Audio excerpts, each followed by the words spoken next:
আচ্ছা বন্ধুরা, আপনারা কি জানেন সূরা ফাতিহা ও সূরা আল বাকারার মধ্যে কি সম্পর্ক?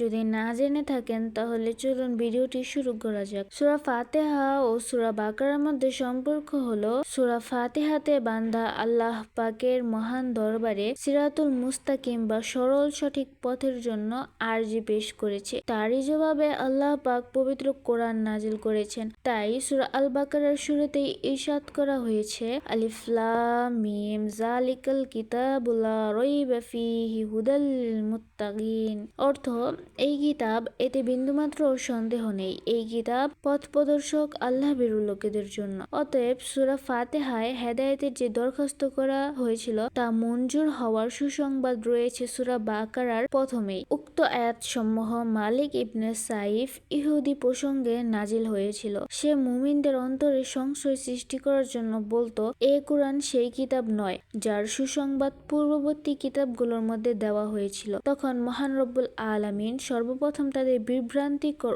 উক্তির সন্দেহ দূর করতে অতঃপর 4টি আয়াত মুমিনদের প্রশংসায়, 2টি আয়াত কাফেরদের অসৎ চরিত্র বর্ণনা এবং পরবর্তী 13টি আয়াত মুনাফিকদের নিন্দায় নাজিল করেন। তো বন্ধুরা, আজকের ভিডিও এই পর্যন্তই। সবাই ভালো থাকবেন, সুস্থ থাকবেন।